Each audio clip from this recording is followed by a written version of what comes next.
saya Hafiz dari Ferdinand Handoyo, Matematis NIM 1651412 dari Fakultas State. Di sini saya akan menjelaskan tentang engineering.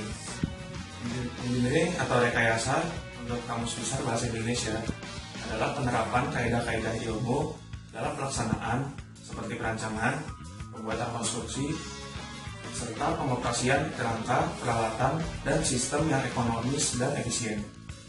Sedangkan engineering menurut saya adalah suatu rancangan atau konstruksi yang didasari oleh ilmu-ilmu yang dapat diterapkan.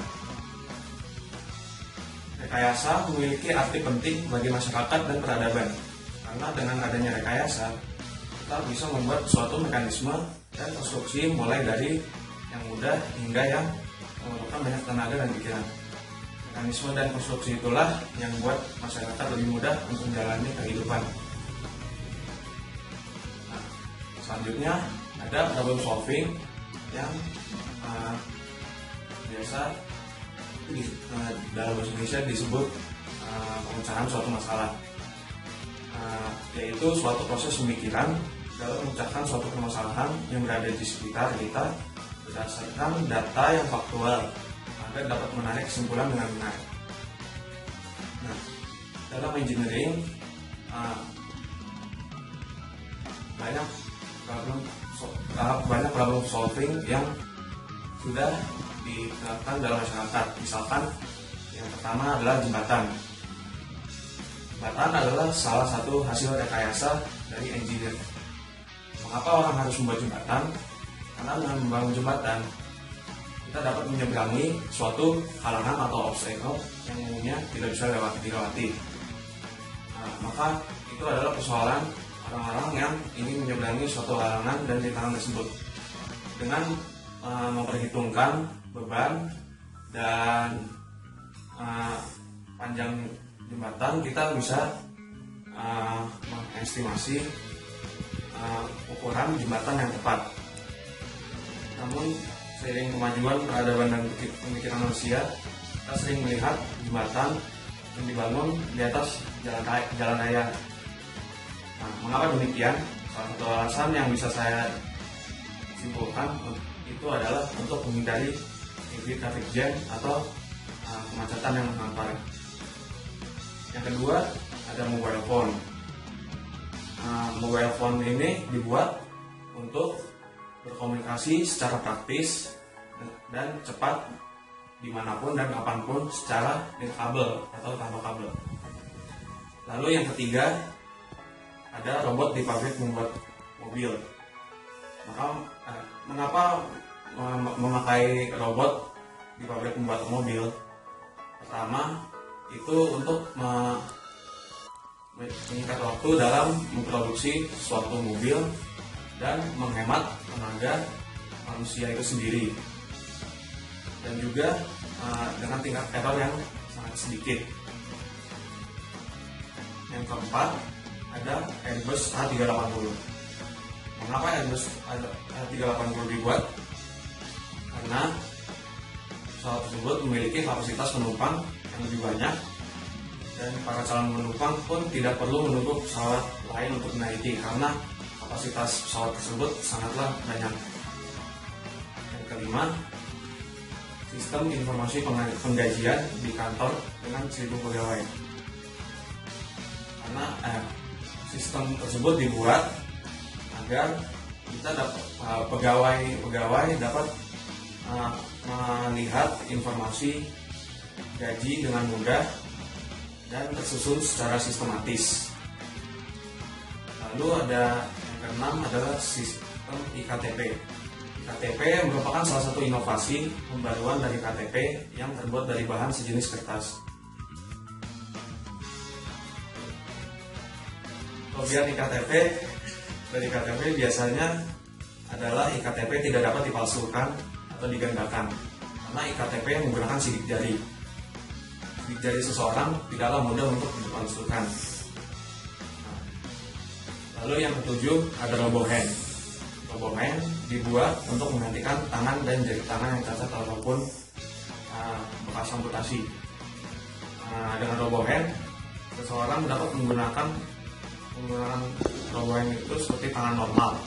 Bahkan aktivitas seperti olahraga pun bisa dipakai, bisa dilaksanakan dengan tombol hand. Yang kedelapan, ada Brain Computer Interface atau BCI. Mungkin orang yang lumpuh misalkan itu sangat sulit untuk berkomunikasi dengan sekitar. Dengan adanya Brain Computer Interface atau BCI, BCI mempermudah orang tersebut untuk beraktivitas dan berinteraksi dengan orang sekitar. Engineer bekerja dan berpikir dalam kerangka metode engineering. Ada 4 karakteristik metode engineering, yaitu yang pertama, metode engineering digunakan untuk menganalisa atau analyze, memperagakan, model, dan memecahkan suatu masalah solve. Yang kedua, engineer memberi konsep sistem yang kompleks sebagai kumpulan komponen-komponen yang lebih kecil. Yang ketiga, pengembangan dan penggunaan model simulasi matematika. Yang keempat, sintesis dan desain. Desain itu sendiri merupakan proses untuk membuat dan menciptakan suatu objek yang baru. Dengan kata lain, desain adalah proses perancangan suatu sistem atau objek. Lalu ada hak kekayaan intelektual atau haki. Haki tersebut adalah hak yang timbul dari kemampuan berpikir yang menghasilkan suatu produk atau sistem yang berguna untuk diri sendiri maupun orang lain. Adapun jenis-jenis haki yaitu yang pertama hak cipta atau copyright, dan yang kedua hak kekayaan industri atau industrial property rights, yang mencakup pertama paten, kedua desain industri, yang ketiga merek, keempat penanggulangan praktik persaingan, yang kelima desain tata letak sirkuit terpadu, keenam rahasia dagang, dan ketujuh perlindungan varietas tanaman. Peran seorang insinyur adalah untuk memecahkan persoalan dan permasalahan yang ada di masyarakat. Sedangkan pola kerja insinyur adalah yang pertama, mencari suatu permasalahan yang ada di masyarakat, kedua, merancang solusinya, dan yang ketiga merealisasikan pada masyarakat. Ruang lingkup seorang insinyur sangatlah mudah. Yang penting kerjaannya itu merancang.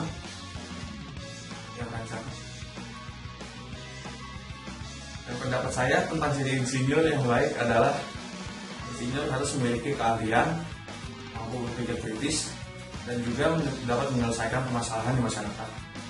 Pada suatu komunitas masyarakatan harus ada seorang atau lebih yang bisa menyelesaikan permasalahan di masyarakat.